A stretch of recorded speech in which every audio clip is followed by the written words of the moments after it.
In today's video, I'm going to teach you how to fix Google Pay transaction failed. If your payment keeps getting declined or you see a generic error, don't worry.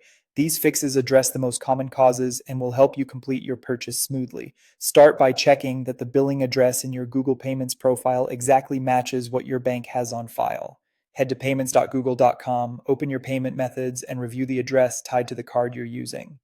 Tiny differences can cause a decline. Think apartment numbers, abbreviations like Saint versus Street, postcode spacing, or even the country format. Compare it to your latest bank statement and make it identical. Save the changes and try the transaction again. If that doesn't do it, refresh the card's connection. In the same payment center, remove the problem card, then add it back. Removing the card temporarily disables it for Google Pay, but re-adding forces a fresh verification with your bank. When you add it again, enter the card details carefully, use the exact billing address you just verified, and complete any bank verification prompts. This alone resolves many transaction failed messages. Next, clear your browser data to eliminate temporary conflicts. Open your browser settings, clear cached images and files, and cookies or site data, especially for payments.googl.com. Choose a reasonable time range like the last 7 days or all time if you've been trying repeatedly. Keep in mind this may sign you out of some sites, so you'll log in again afterward. Then retry the payment in a fresh tab or an incognito window.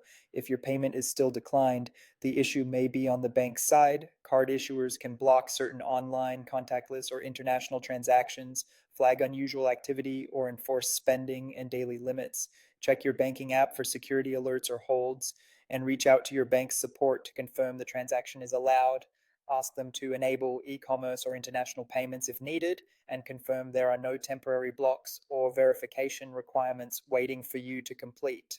Finally, if you're paying inside a web-based app or a payment widget, clear the app's cache and then reinstall it to wipe out corrupt data. On your device, clear the app cache and storage for that specific app, uninstall it, restart your device, and reinstall. Sign back in and try again. Reinstalling gives you a clean, up to date copy that often fixes stubborn glitches.